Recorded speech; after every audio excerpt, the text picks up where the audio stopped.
Rapid aging whiskey at home, avoiding a buzz while you're doing whiskey tastings, and different finishes for different types of whiskey. What's up, guys? My name is Chris, and you're listening to the Whiskey Noobs podcast. And today, as we do every month, we have our Q&A episode of Whiskey Noobs. So this episode, I will be answering questions from you guys, the listeners, which are delivered to me by two different methods. You can ask on Patreon, which goes to the front of the line, or you can ask on Instagram every Wednesday through my Instagram story. I post a sticker, and you can post your question to that sticker. It'll send it to me. Other people won't see it. And then I will answer it on this episode, assuming all of the Patreon questions are answered first. So I will be answering those questions. However, I usually do a mystery whiskey tasting during the episode where I taste something. You guys don't know what it is, and you can try to guess what it is based on my review. However, I did get a question, and the person asked, what's been going on with the Infinity bottle? We got to be ready to try it again. It's been a long time. And I realized that's absolutely correct. We haven't drank from the Whiskey Noobs Infinity bottle in a long time. For those of you who don't know, this is an Infinity bottle with every whiskey that we've had on Whiskey Noobs in the bottle that I've done a full review episode of. So this doesn't count little things that just get tasted in episodes. But if I did a review on it on Whiskey Noobs, then it is in this bottle. You can see the bottle's getting pretty full. So I do, in fact, need to do a tasting of it right now. So that's what we're going to do. You may actually recognize this bottle from my videos because I put my microphone on it. I have like a little stand, and then it stands like out from the bottle with the mic on it. But it is actually the Whiskey Noobs Infinity bottle. So I'm going to pour myself up a glass and do a little mini review of it. I'm not even going to recount all of the whiskeys that are in this bottle because it's a lot by now. I'm going to pour kind of a heavy pour. It'll probably be all that I drink tonight, but I need to get the level of this bottle down a little bit. So let me put this somewhere that you guys can see it in the camera view. I'm going to start with a super quick nosing and tasting of our Infinity bottle whiskey, and then from there, we are going to get into the questions. Let's do this thing. This is such an interesting blend of bourbon and scotch type flavors. I know there's more than just bourbons and scotches in there, but those are the two that really take over. On the nose, you get a little bit of the peatiness of the couple of peated scotches that are in there. You don't get too much bourbon on the nose, in my opinion. Maybe just a hint of like a barrel spice. But then when you taste it, once again, the scotch is on the forefront, which is very surprising because we do a lot of bourbons, but the scotch is on the forefront, especially because that peat brings it to the forefront. This doesn't really taste heavily peated anymore, though. It's got just a touch of it, kind of like a Johnny Walker Black Label. Not double black, but just kind of like Black Label. You get a little bit of that peatiness, and then you also get some of that barrel spice coming through. So I'm going to refine those notes a little bit as we continue with this episode, but I need to get to your guys' questions, which I have screenshotted on my phone. Let me grab those. So I'm going to do this in the typical fashion. For those of you who don't know, I'm going to answer a few questions long form. I think we have 5 today, where I'll answer kind of like a full answer like I used to on the very first question episodes when I'd get like 3 per episode. And then I do a lightning round so that I can get in as many questions as possible. Unfortunately, not all of them make the cut, but I get to as many of them as I can. I try to weed out repeats and things like that. But I start with the long form questions, so let's get started. Our first question is thoughts on rapid aging bourbon at home. This person says they're thinking about getting a handful of White Dog bottles and a desktop barrel. A couple things to unpack, a couple terms to unpack for those who don't know in that question. So first of all, what is White Dog? White Dog is what the distillate is that comes off of the still. It's called a lot of different things. One of the things that it is called is White Dog, and that is distillate, which will become whiskey, bourbon, whatever it is, it's going to become that after it's aged in a barrel. But at that point, it has a radically different taste, and it is not yet, for example, a bourbon if it's a bourbon. So if you were to go to any distillery, pick your favorite one, and you were to go up to where the stuff comes out of the still, the distillate comes out of the still, some people don't realize this, it won't be brown or it won't be any color. It's going to be clear, which is why they call it White Dog. Then they put that into the barrels, and that's where it gets its color, or depending on where the whiskey is from, some types of whiskey can have coloring in them as well. So that's what White Dog is. And what this person is asking is thoughts about aging it yourself at home. And when you use a smaller aging vessel, like a mini barrel, like something this big, you can get these little desktop barrels. I actually have one. I'm going to go get it. Okay, so this is my mini barrel, which doesn't have anything in it yet because I'm far too indecisive for that, of course. I don't know what to put in it yet. But something this small, you have a small volume to a lot of surface area, so it ages faster. It gets more of a tannic kind of woody taste to it. And you can also manipulate temperature, put it in a cold place and a hot place to mimic like faster seasons, as if it was going through the seasons of the year. So all of that amounts to a lot of people trying to rapidly age different whiskeys at their house. What I would say about this is that I think it's fun. I think it's a neat little experiment, especially you could use it for like blending different things together and then aging them in a barrel as a blend. There's a lot of really fun things that you can do with these home aging barrels. And I think that's very neat. I think it's a great time. I don't think you're going to get something like if you buy Buffalo Trace, because they sell White Dog, that's Buffalo Trace's mash bill. I don't think if you take that and age it in the barrel, it's necessarily going to taste exactly like Buffalo Trace. I've never tried it. You might get pretty close, but so many other factors play into it. For example, the location in the rick house or the warehouse or rick house is where the barrels are stored. The location within that warehouse is going to play a huge role in how much the whiskey interacts with the barrel. So different whiskeys can come from different locations in the warehouse, or oftentimes they'll take them from a lot of different locations, blend all of those together to get kind of a consistent profile, and then that's what they're going to call, let's say, Buffalo Trace. Now, given that you're not blending together a bunch of them and they're not seeing different elements, you're not kind of getting this law of averages, I think it is. You're not getting these large numbers where it all is going to average out. Because of that, it might taste pretty radically different from what you might expect. And then also there's the aspect of it that you're trying to kind of rapidly age it, which makes it taste a little different. All of that is to say that it's probably not going to taste exactly like what you're expecting it to taste like. But I do still think it's a really fun, interesting thing to do at home. It's totally a unique hobby. I mean, I think it's a good time. And as long as you're looking at it that way, I think it's a great idea. And obviously, I will be doing it at some point. I just have been far too indecisive about what I'm going to put into this barrel.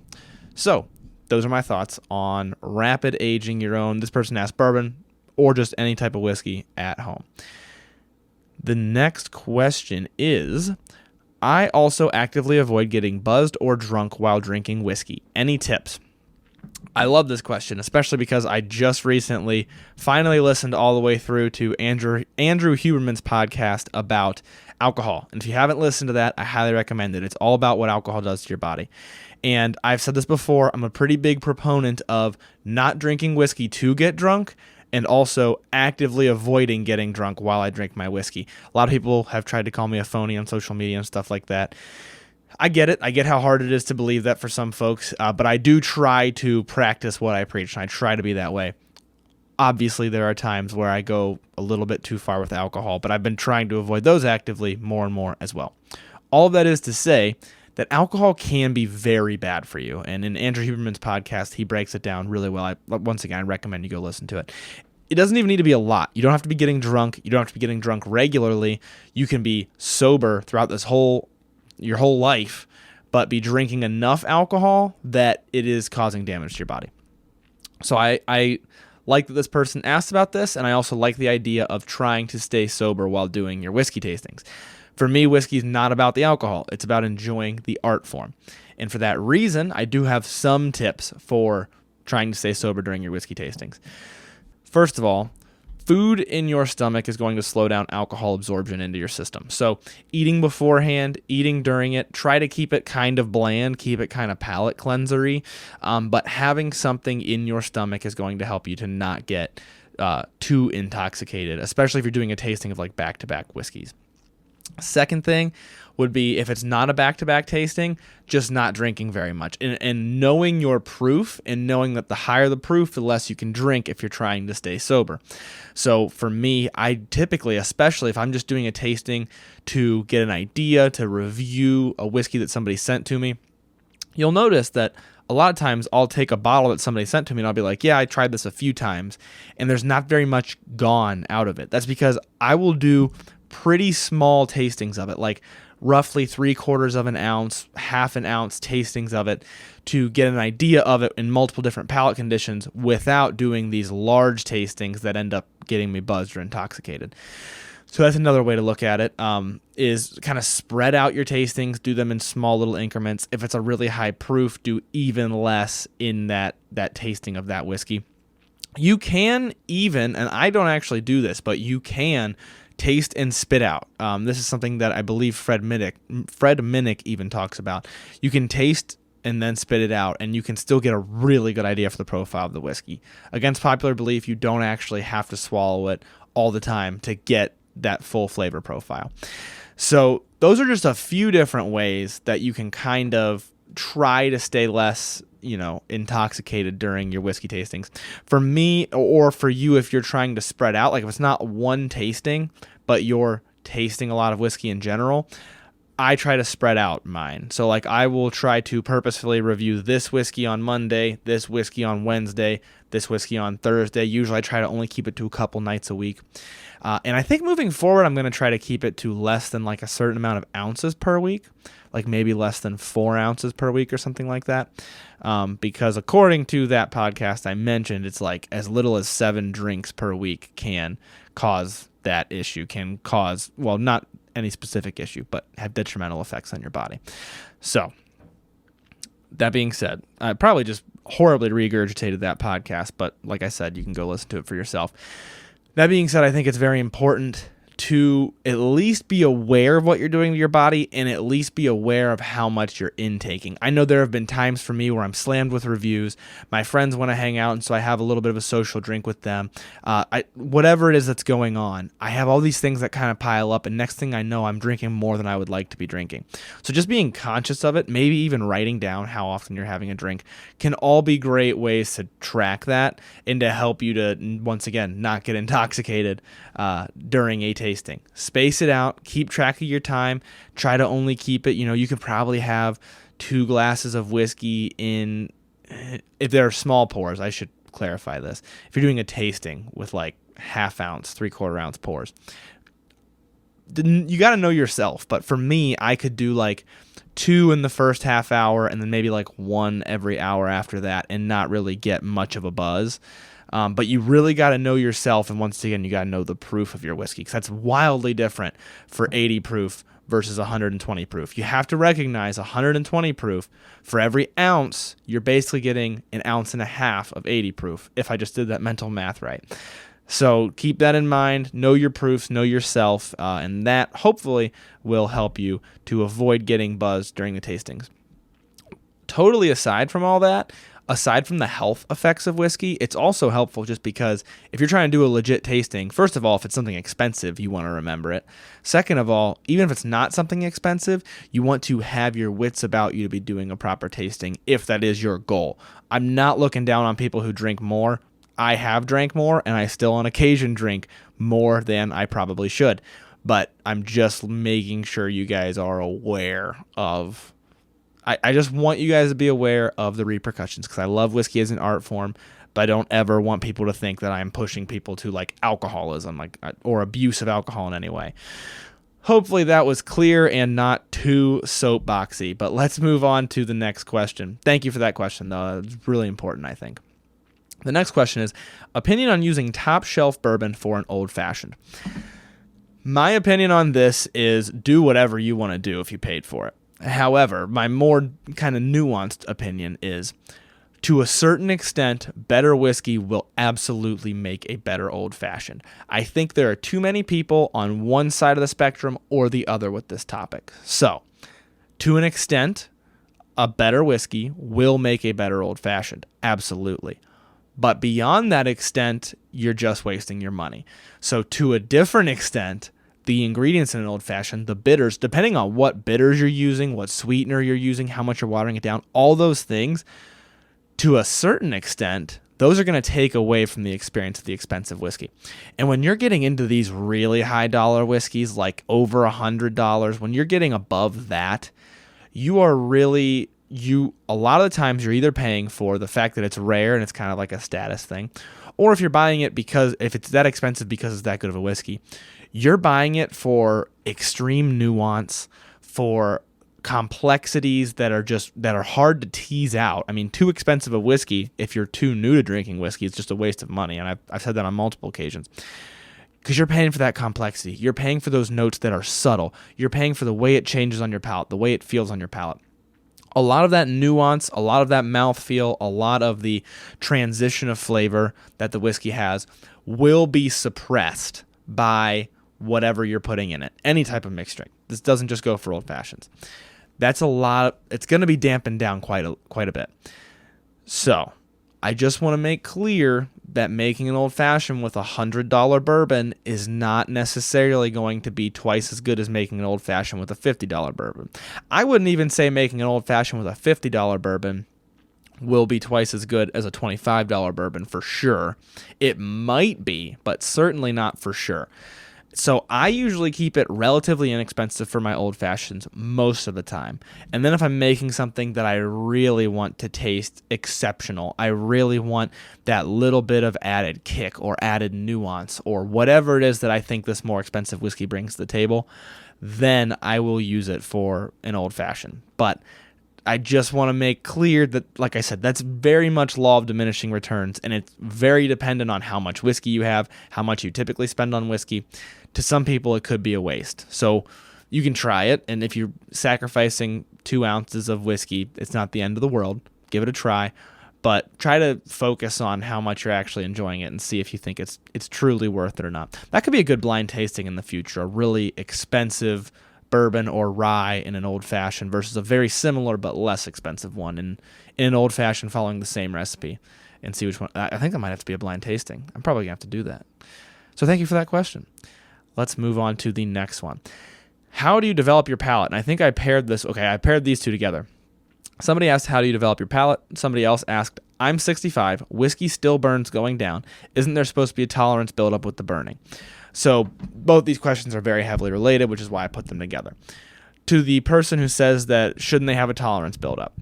To an extent, yes. And that tolerance can absolutely help you to get better at tasting whiskey. But just drinking whiskey, a lot of the times, for some people, is not going to give you enough tolerance that whiskey tastes good. What do I mean by that? I mean, if your palate, first of all, some people just genetically have an easier time tasting the whiskey and an easier time not noticing the alcohol. So that could be something that puts you behind right away. There could also be things within your life that put you behind. You could be eating incredibly spicy food. We just did an episode on how to prepare your palate for whiskey tasting.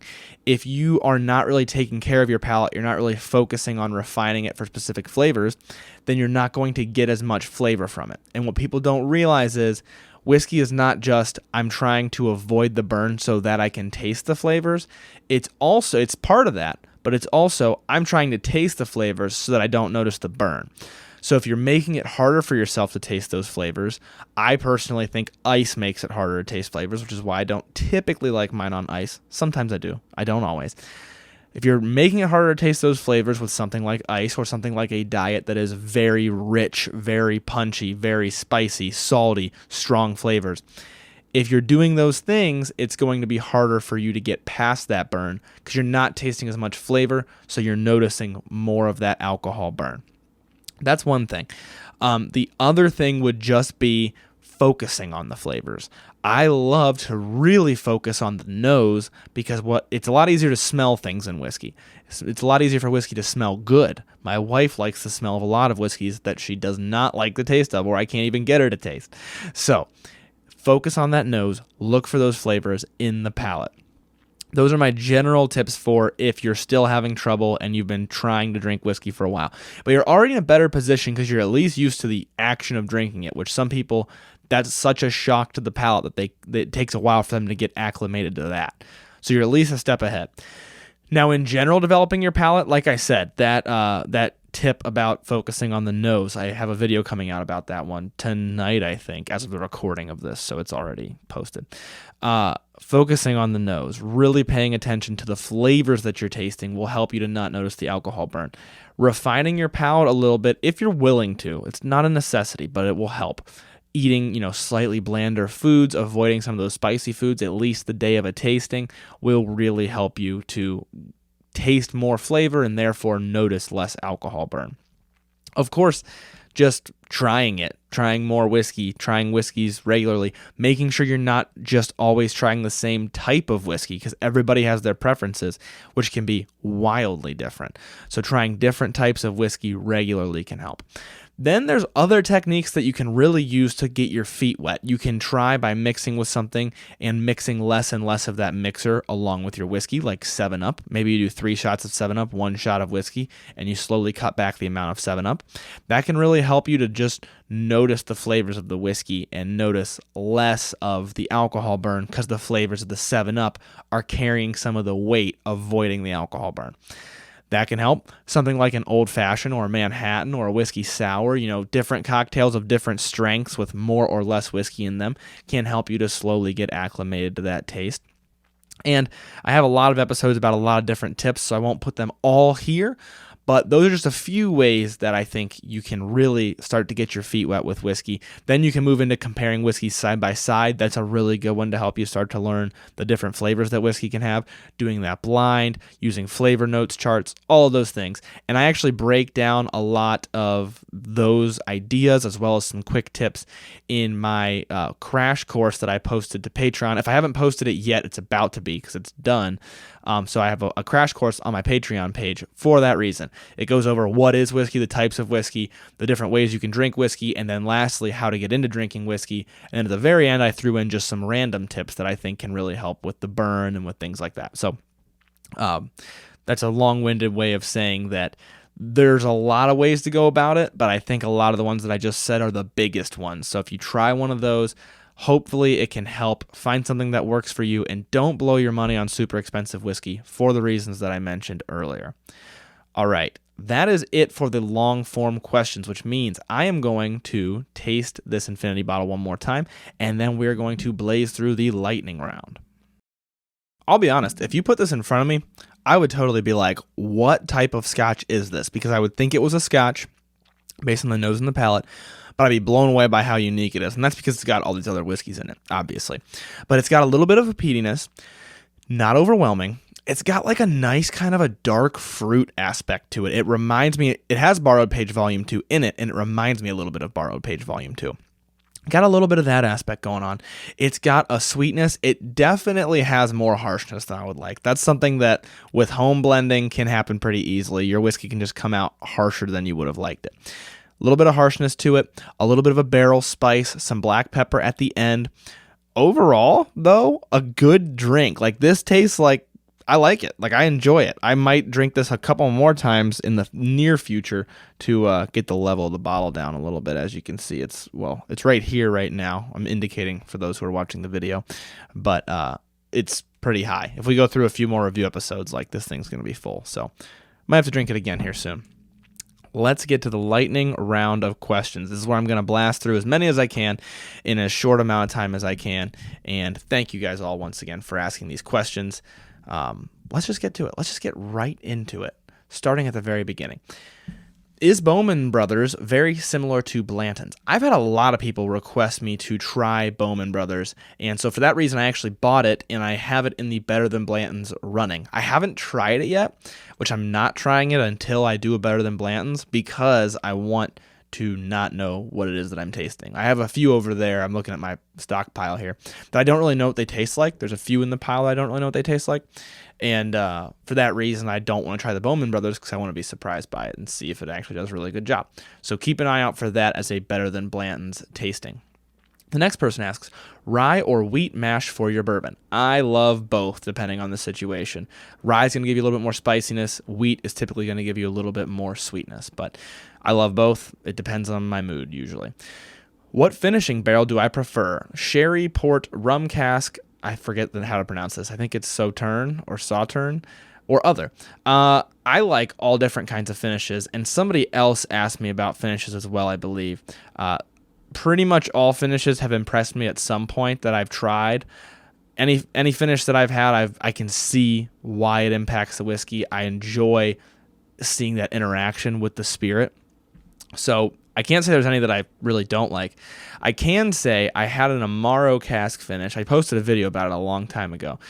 Barrel Craft Spirits sent it to me. It was a private release, I believe, and it was a specific type of Amaro cask, but I think it was a bourbon that was finished in this Amaro cask. I thought that was super unique. That came across to me as like kind of a soda. That was like the first time that I tasted something and thought it reminded me of like a root beer or a sassafras, which I know I've said more often now. But that was the first one that was so obvious that I noticed it, and it was the first one. Nowadays, I kind of think that sometimes, but I probably wouldn't be thinking that if it weren't for that first one. So that was an Amaro cask finish. I thought that was very unique. The next person asks, what's my favorite Scotch region? I don't really have a favorite. I'm excited to get more into Campbelltown since I haven't really, and I tried those couple of samples from the Whiskey Influencer, which were from Campbelltown, and I enjoyed those. So I think that's at least the one I'm the most excited to try more from, but all the regions have their merits, and I really can't pin one against the other, especially because a lot of them are apples to oranges, but they all are very good in different ways. The next question is, if I choose 3 bottles for life to have a free endless supply, but I can't drink other whiskey ever again. It's got to be these 3 bottles, and I get an endless supply. What would I pick? Ooh, I have no idea. I'd probably pick like Pappy Van Winkle 23. I know that's a basic answer, but I would pick it partially because if I have an infinite amount, I could like almost sell tastings of it. And then I could also tell, like I could know what it tastes like, and I could tell people whether or not they should buy it. So I think that's helpful. Whiskeys that I've actually had that I would have on that list. This is a lightning round question. So I'm just looking at my shelf and I'm picking 2 that jump out at me. Love Weller Full Proof, and I love Barrel Seagrass, which tastes totally different from Weller Full Proof. So those are the 2 that I'm going with for this fake hypothetical because I'm pressed for time. So that's your answer. The next question is, favorite unexpected pairing of food and whiskey? Unexpected pairing of food and whiskey. Let me take a sip and think about that. Okay. I don't know if this is unexpected, but probably my favorite pairing is to have like a nice, spicy-ish, full-bodied bourbon around like the holidays, because it's usually a little bit cold outside, and it just goes really well with a lot of the things. You're eating a lot, your palate's getting kind of fried, so something kind of bold, a bolder bourbon goes better with that than something mellow, because it's just going to get steamrolled by all the other stuff that you're eating. So that's a pairing that I really enjoy. Not any specific bourbon, but just something full-bodied, because it goes well with those holiday flavors, and I almost start to attribute it with that sometimes. So that's your answer. There hasn't been a specific pairing that's just blown my mind, though, of any specific whiskey, specific food. What is my favorite whiskey purchase of 2023? Ooh, that's a tough one.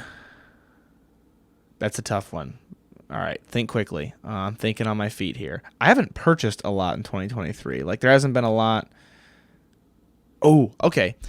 This is very recent, so I can't say if it's my favorite of the entire year, because I can't remember what all I bought this year. But I did just buy Penelope Toasted, and it was specifically the barrel pick of that one dude Ryan and a TikTok creator collab. It was a bunch of different TikTok creators.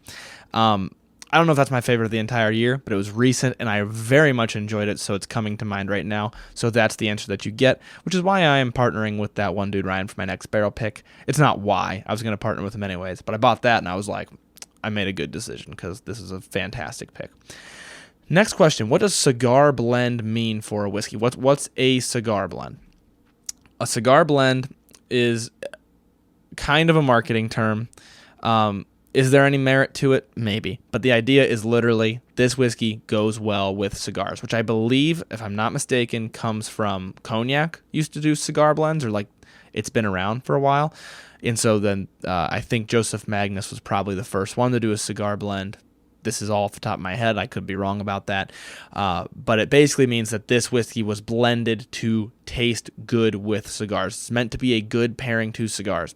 Different cigars are going to give you different experiences, so it's a little bit of a marketing term, but I like the idea of it, and I get what they're going for. The next question, do you like gin? That's an easy one. No, I want to though, and I'm open to trying more gin, which I probably will in the future, and it'll probably be either behind a camera or a microphone.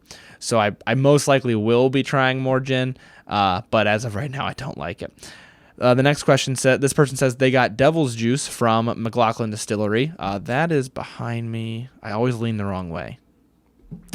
My camera's backwards when I look, so it's right here. That had to be terrible to watch me, for those watching the video, watching me figure out how to point there because my camera's backwards.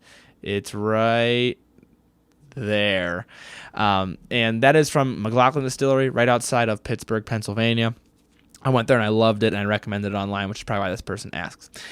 So they said they just got that. Have I made it into any cocktails or any ideas for cocktails using it? I have not, but I have a sneaky suspicion it would make an excellent old-fashioned, especially if you don't have a cocktail smoker, because it has such a smoky, strange profile to it. So I'd recommend giving that a try.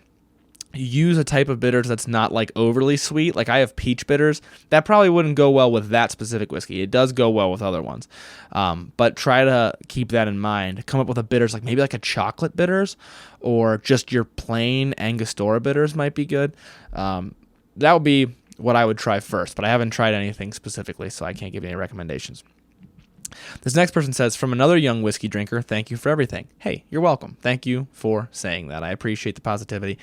I always appreciate when people give me like positive things through these questions, so thank you. If I am not able to get to all of them in the future, I apologize, but I do very much appreciate it because it reminds me that there are people out there who like what I'm doing and not just trolls who hate me. So thank you guys. The next question is this person, well actually it's a statement first. They say, I recently hit a bottle of Old Rip 10-year in a whiskey drawing. Is it worth the hype, keep or sell? This is like the one Van Winkle that I'm actually qualified to answer this on. And I don't even know if I would say qualified because I've only had it once. But I have had it. I really liked it. I personally would keep it because I don't think Old Rip is worth too much on the secondary market. Also, I hate the secondary market, and I don't like that things are resold. I wouldn't blame you for selling it to like a friend or something. That's not what I'm saying. But I don't think it's worth too much. And for me, just to have something that cool and exotic on my shelf would be worth it. And of course, I'm not going to leave it on my shelf forever. I'm going to drink it. But to share something that cool and exotic with friends or family would be really special in my personal opinion. So I would open it, but I don't blame you if you want to sell it, especially if you don't think you can appreciate it. Maybe save it if your palate's not super developed yet and try to develop your palate a little bit more and then drink it. But eventually, personally, this is just me, I would drink it. The next person asks, have I tried New Riff Bourbon and what are my thoughts? Yes, I have tried it, I think a couple times. I remember enjoying it. I distinctly remember that I liked it. I haven't done an in-depth review of it yet, but I likely will soon because I know a lot of people like it, and I do want to try it again. So most likely you'll see that one coming down the pipeline. The next question is Compass Box. Is it worth it? So I tried Compass Box on my Patreon, I believe. Yeah, I didn't try that on Whiskey Noobs or on social media, but I tried it on my Patreon. It was one of the samples that the Whiskey Influencer sent me, Tim. I had Compass Box No Name, I think number 2 or number 3. I want to say number 2. And I really enjoyed it. I actually don't know how much that costs. So I'm just telling you that I liked it. But I did really like it. I was like, this tastes wildly different. I really enjoy it. That full review is on Patreon with very little editing because it's Patreon. So I show pretty much the whole review. I don't have to worry about the social media algorithm or any of that. The next question, any recipes or whiskeys that I recommend for the cookbook this person is writing? I don't have any recipes, and I actually have been approached about that before from somebody writing a cookbook that like emailed me, I believe. Unless it was you. Maybe it was you. And I apologize, but I don't know whiskey recipes. I am not a very good cook. I can hold my own with cooking like a ribeye. I'm not a very good cook. I'm definitely not an in-depth cook using spirits or wine in my cooking. Sorry about that, but I can recommend that you drink a nice bourbon while you cook and enjoy that bourbon and enjoy that cooking. Next question. What has been the worst interaction that I've had with listeners? I have never had a bad in-person interaction with listeners. Everybody who's recognized me in public has been awesome, so thank you so much to everybody who has said something to me in public. You've been great. Everybody's been super nice, and I appreciate that. Online interactions, I don't think they come from listeners usually. I think a lot of times the worst interactions come from the people who see a video they don't like or see a video and then listen to an episode that they disagree with, because I give opinions on here, but I usually label them as such. So the worst one I can think of is I got a fairly mean review, and I think I know the source of the review. I think it was because of a specific video that I had posted, not on the podcast, but I had posted on social media, on the Whiskey Noob social media. And it was a rather controversial take, and I think that that person very much did not like it, and so they decided to trash me in a bad review. That's probably the worst interaction I've had. I've had trolls and stuff, but that doesn't really get under my skin. The review, I wouldn't say it got under my skin as much as I was annoyed by the fact that it's a review, and that is something, that's what is a podcast metric. So it's not like a comment where I can just ignore it and it doesn't really affect my performance. In fact, bad comments on videos help videos because you're getting more comments. This is a review, so it actually hurts the performance of the show. So that's probably the worst interaction that I've had. So I will request that if you're listening and you like the show, you do go give it a review, preferably a 5-star rating or review on iTunes or on Spotify. Those are super duper helpful. So it's free, and if you can just take a second to do it, I would greatly appreciate that. That offsets those trolls who give the bad reviews. But that's probably the worst interaction that I've had. And thank you so much to everybody who has rated or reviewed the show. It does not go unseen. I'm very grateful for it. The next question is, when are we going to see Bryce and the other, I'm assuming they mean other noobs back. This says other boobs back, but I think they want to know when the other guest noobs are going to be back. I know, it's been a long time since I've had a guest noob on the show, and it's definitely not out of the question. It's likely that I'll have those guys on again. Typically, I have either Bryce or Justin or Zach on, for those who haven't been around long enough to know that. So it's highly likely that they'll be back on. The schedule has been rather jammed lately, and not just jammed doing interviews with people who have reserved spots, so like I can't replace them with a guest noob, but also then when I'm not doing an interview, the week is jammed, so I try to crank through an episode like this. This is a Q&A, but I try to crank through episodes where I can provide that quality while not working around somebody else's schedule. But I see that you're asking for that. If more of you guys want to see more of the guest noobs, don't hesitate to let me know, and I'm going to make an effort to get those guys back on the show. Thank you for that question, though, and I'm sure Bryce, Justin, and Zach, thank you for that question as well. The next question is, what are my favorite rye whiskeys? My favorite finished rye is Barrel Seagrass right now. That's pretty much out of the question, my favorite. I've tried a lot that I really enjoy. So I really liked Rocket Top from Redwood Empire because I thought it was very unique, and I thought it played to the versatility of rye very well. I just recently tried Hard Truth Distilling, and they do an excellent job. I was very impressed by the Hard Truth that I tried. Looking around me, Still Austin has a nice, very spicy profile. I think it's Wheel Horse.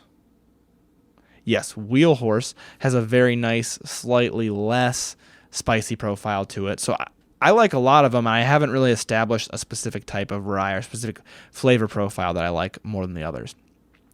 The next person asks, do you think allocated bottles are overhyped? I just can't justify spending that much. I agree. I think allocated bottles are overhyped.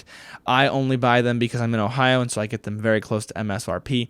But the secondary market is usually not worth supporting. It's usually not worth paying the very high pricing, either from the secondary market or from a retailer that's trying to match that secondary pricing. The next question, very similar, talking about allocations. How do I feel about allocation drops where people drop chairs to hold their spots? Listen, I know that's a super heated debate. I have seen both sides of that debate. I think if you're not leaving the parking lot, it's not that big of a deal. Personally, because I'm allergic to cold and I live in Ohio. So I can get rashes if I wait in line too long, which actually happened a little bit on Black Friday. I waited in line and started to get a rash. But boo-hoo, woe is me, world's smallest violin. My point being, if they're not leaving the parking lot, I don't see a big deal with it. But it's really hard to enforce that people aren't leaving the parking lot. So I totally get the frustrations of it. I totally get the fact that it does make it easier to wait in line longer. You got people who put them there at 1 a.m. and then sleep in their car. It's a more nuanced topic than I can say, oh, I'm for it or against it. I get the heated debate on both sides of it. Personally, I can't really pick a side, but I would say if I were to go against the chair debate, I would say that I would be against chairs for the purpose that it would make lines shorter probably. And, bundle up, man up is, I guess, the way that I would look at it from that side. And I just realized I didn't explain it for those who don't know. At allocated drops, a lot of the times you can put a chair in line and that counts as your spot. And then you can go sit in your car and then you can come back out when the store opens if you go to the store before it opens. And there's a heated debate about whether that's okay or not. And I don't intend to get on either side of that debate because personally I don't experience it or interact with it enough that I think I have a very good opinion on it. The next question, regardless of style of whiskey and flavor, which whiskey has had the best mouthfeel? Specifically the best mouthfeel, I'm honestly not sure. I think scotches usually tend to have a very good mouthfeel for me. So that's, in general, scotch tends to have a good mouthfeel for me. The next question is, what is a good bourbon for scotch drinkers? I usually think about good scotches for bourbon drinkers, but a good bourbon for scotch drinkers is an interesting question. I'm going to look around. I would maybe start with something finished in a port wine cask because you're used to that finishing. Not always port wine, a lot of times sherry with scotch, but it gives you a similar, at least somewhat similar kind of experience. This is coming off the cuff here.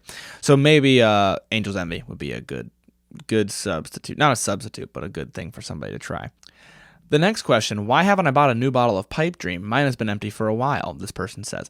They say that Chris's bottle has been empty for a while. Funny that you ask. I actually just got a brand new bottle of Pipe Dream. That is Pipe Dream by Redwood Empire. I love Redwood Empire's Pipe Dream in its price range. I think it's very good. So that is a whiskey that I'll tend to probably keep on my shelf, but as that person noticed, it was empty for a while. Usually because I'm too busy reviewing whiskeys to buy stuff that I actually want, so that's why. The next question, do I plan to get into the world of cognac? Similar to gin, I've tried it, not been overly impressed, but probably will try it more in the future, most likely. And the last question, let's end on a fun one. Hash browns or home fries?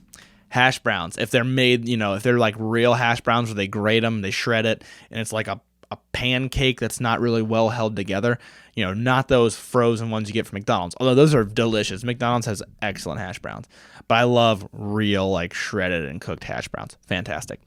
That's all that we've got for the questions for today. Last thoughts on this Infinity bottle, because I did just take a sip of it in between cuts there. I really enjoy it. I think it's got like a light fruit. It's got like a spiciness. It's got a little bit of like maybe what I would call black pepper on the back end of it. It's got what I would say is balance if a distiller sent this to me. You've got some sweetness. You've got some spiciness. It's got a little bit of both. So I'm very much enjoying this Infinity bottle, which has every whiskey that I've ever done a full review of on Whiskey Noobs. For a long time, those were every other episode. Now it's still pretty much every other episode, but you can go through the old show list and see what it is. Nowadays, I put anything that's being reviewed as featuring and then the whiskey name. So just so you guys are aware. At any rate, I enjoyed the Infinity bottle. I enjoyed your guys' questions even more. So thank you so much to everybody who submits a question. Seriously, don't stop submitting them. I love answering your guys' questions. I'm sorry if I don't get to yours. If you submit it again, maybe I'll get to it next month. I do save these up throughout the entire month. I don't just take 1 week's worth. So I pick and choose different ones, save them up, and put them on the show. Thank you if you've submitted them. Once again, you can do that through my Instagram page at whiskey_noobs, through my Instagram story on Wednesday. I post a sticker. You can submit them. If you want to jump to the front of the line, you can join the Patreon at patreon.com/whiskeynoobs. That is all we've got for this Q&A episode of Whiskey Noobs. Thank you so much to everybody who submitted a question, and thank you to you for listening. I will leave you guys with learn to drink, drink to learn. Thank you guys for listening to another episode of Whiskey Noobs. If you need more Whiskey Noobs content in your life, make sure you check out our Patreon page in the show notes. And if you like the show, please make sure to leave a 5-star rating or review. It only takes a couple of minutes and they're way more helpful than people realize. If you want to do tastings alongside the show, make sure you join the email list by sending an email to whiskeynoobspodcast@gmail.com with a subject line that says email list. You'll receive monthly emails with a list of the whiskeys that will be featured throughout the month so that you can buy them ahead of time. You can also find more Whiskey Noobs content on Instagram at @whiskey_noobs and on TikTok at Whiskey Noobs Podcast. Once again, thank you guys for listening. The Whiskey Noobs Podcast does not support underage or otherwise irresponsible consumption of alcohol.